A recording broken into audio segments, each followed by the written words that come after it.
Assalamualaikum warahmatullahi wabarakatuh. Halo semua, dalam kesempatan kali ini saya akan menyampaikan materi tentang ATM. Sebelumnya saya mengucapkan terima kasih untuk Ibu Anggi Perwitasari selaku dosen mengampu mata kuliah dasar rekayasa perangkat lunak yang telah memberikan tugas ini sebagai persyaratan ujian akhir semester. Baik, izinkan saya memperkenalkan diri terlebih dahulu. Saya Hananwari dengan NIM D10412111053 dari kelas Dasar Rekayasa Perangkat Lunak kelas A.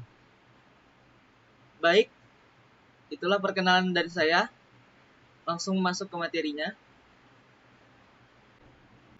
Poin pertama yaitu produk deskripsi. Produk deskripsi ini berupa ATM. ATM atau anjungan tunai mandiri merupakan mesin atau alat elektronik dengan sistem komputer yang diaktifkan menggunakan kartu magnetik bank dengan PIN atau kode. Sistem ATM yang dibahas adalah sistem layanan bank melalui jaringan ATM.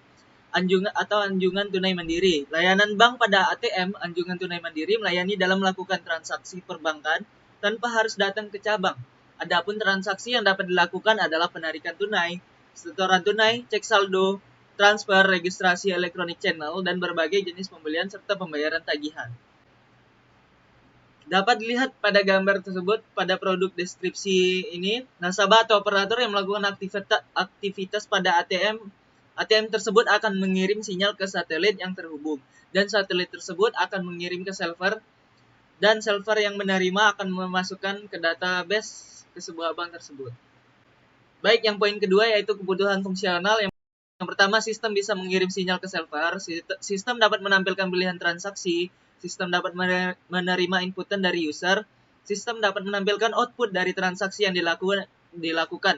Misalnya pengecekan saldo, output berupa jumlah saldo, pembayaran listrik, yaitu output berupa nomor token dan struktur pembayaran yang berhasil atau gagal. Lalu yang kelima, sistem dapat melakukan pengecekan saldo, sistem dapat melakukan penarikan tunai, sistem dapat melakukan pembayaran seperti membayar listrik atau pulsa dan tiket pesawat, sistem dapat melakukan transfer, lalu sistem harus bisa memverifikasi inputan dari user, yaitu inputan PIN serta kartu ATM. Sistem harus bisa menampilkan pesan jika kasus-kasus tertentu terjadi, tampilan saldo kosong yang membatalkan penarikan uang. Sistem harus bisa mengeluarkan uang sesuai dengan jumlah yang user inputkan. Lalu yang ke-12, sistem harus bisa melakukan pengecekan kondisi mesin. Baik, ada analisis dengan UML. Yang pertama, use case diagram. Use case diagram ini meliputi nasabah dan bank. Nasabah pada melakukan mesin ATM, yaitu nasabah melakukan login. Yang pertama, login tersebut memasukkan kartu, nasabah memasukkan PIN, serta apabila ada kesalahan, ATM akan menampilkan notifikasi kesalahan. Nasabah apabila melakukan transfer, yaitu memasukkan nomor rekening tujuan, masukkan nominal transfer, dan nasabah telah melakukan transfer, ATM akan menampilkan sisa saldo. Nasabah melakukan transfer jika memilih bayar listrik, bayar pulsa, dan bayar tiket pesawat, maka akan ada pilihan bayar dari tabungan maupun bayar tunai. Melakukan transfer melibatkan ATM akan membuat laporan apabila nasabah melakukan transfer, dan ATM yang membuat laporan akan diterima oleh bank.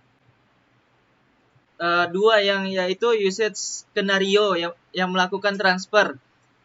Deskripsi melakukan transfer dalam menggunakan ATM dapat melakukan transfer. Melakukan transfer pada ATM merupakan suatu kegiatan yang memindahkan sejumlah uang dari satu rekening ke rekening lain. Pada saat melakukan transfer, nasabah pertama akan login dan memasukkan PIN. Setelah itu, nasabah memilih melakukan transfer pada menu utama.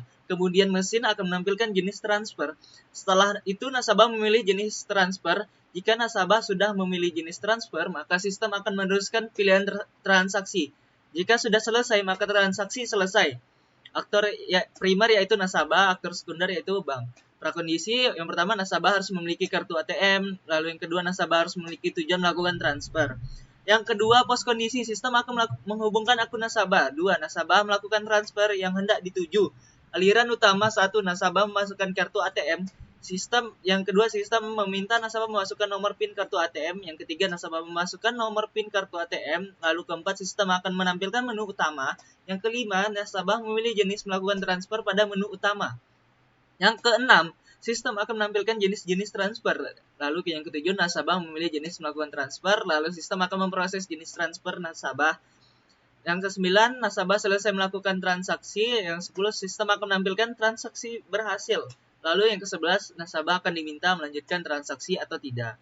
Aliran alternatif yang kedua, misalnya apabila nomor PIN yang salah, sistem akan meminta ulang nomor PIN nasabah, lalu percobaan hanya dapat dilakukan sebanyak 3 kali. Sistem akan membatalkan transaksi apabila nomor PIN salah. Lalu yang keenam, poin keenam, pemilihan menu yang salah. Yang pertama, sistem akan menunjukkan menu yang salah. Lalu yang kedua, nasabah menekan tombol cancel pada keypad untuk pembatalan transaksi. Yang ketiga, nasabah melakukan login ulang untuk memilih menu transaksi apabila pemilihan menu yang salah. Lalu yang ke-10, ada transaksi yang gagal. Transaksi yang gagal, yang pertama, sistem akan menampilkan halaman transaksi. Yang kedua, nasabah akan diminta untuk melanjutkan transaksi atau tidak. Baik, analisis dengan UML yaitu class diagram. Pertama, yaitu lapisan pertama itu yaitu berupa kelas. Lapisan yang kedua berupa atribut dari kelas. Lalu yang lapisan ketiga yaitu aktivitas yang dilakukan. Baik, yang pertama adanya kelas pada bank. Kelas pada bank yaitu atributnya berupa nama bank, kode bank, alamat yang dapat dilihat atau dapat diketahui satu sama yang lain. Dan ada stakeholder dan daftar nasabah yang hanya diketahui oleh sistem. Nah, dari bank tersebut akan memverifikasi sebuah laporan. Laporan ini yang hanya diketahui oleh sistem yaitu berupa daftar transaksi nasabah. Dan yang dapat diketahui yaitu perbarui laporan. Nah, pada laporan tersebut, bank akan menuju ke mesin ATM. Mesin ATM ini memiliki atribut yang berupa nomor mesin dan jumlah uang tersisa yaitu yang hanya diketahui oleh sistem dan orang yang berinteraksi olehnya. Lalu yang dapat diketahui di mesin ATM tersebut pada atributnya yaitu lokasi ATM yang dapat diketahui satu sama yang lain. Nah, aktivitas yang dilakukan pada mesin ATM yaitu baca kartu ATM, baca PIN, read nomor rekening, verifikasi PIN, verifikasi nomor rekening, yaitu hanya diketahui oleh sistem, yang lain tidak boleh tahu. Mesin ATM akan menampilkan sebuah saldo yang dapat dilihat oleh objek atau yang diketahui satu sama yang lain. Nah, baik, pada mesin ATM ini akan mengakses sebuah transaksi. Nah, lalu adanya kelas dalam pembayaran listrik, pembayaran pulsa, pembayaran tiket pesawat, pembayaran dari tabungan, maupun pembayaran tunai. Oke, lanjut. Analisis dengan UML yaitu analisis dengan activity diagram. Activity diagram yang mulai pertama yaitu nasabah memulai memasukkan kartu ATM, lalu ATM akan memindai kartu dan melakukan decision. Apabila ada kesalahan, maka ATM akan mengembalikan kartu dan nasabah akan mengambil kartunya dan selesai. Apabila memindai kartu decision-nya benar, perintah memasukkan PIN dan nasabah akan memasukkan PIN. Setelah memasukkan PIN, ATM akan memvalidasi PIN. Serta validasi pada ATM ini akan bank ini akan menerima sinyal sebagai konfirmasi PIN apabila benar. Nah, dari validasi PIN, dari decision-nya, apabila ada kesalahan pada validasi PIN akan mengembalikan kartu dan nasabah mengambil kartunya. Apabila decision-nya benar, akan menampilkan menu. Nasabah akan memilih menu. Dan setelah memilih menu transfer, ATM akan memindai transfer. Dan transfer tersebut yaitu nasabah memilih pembayaran tagihan. Pembayaran tagihan ini ATM akan meminta kode pembayaran. Setelah itu validasi kode pembayaran. Apabila validasi kode pembayaran ini, pihak bank akan menerima sinyal konfirmasi kode pembayarannya. Apabila ada kesalahan dalam validasi kode pembayaran, maka mesin ATM akan mengembalikan kartu dan nasabah akan ambil kartu dan selesai. Apabila decision-nya benar, pihak ATM akan memproses pembayaran, lalu mencetak bukti pembayaran dan mengembalikan kartu ATM nasabah, lalu nasabah akan mengambil kartu dan selesai.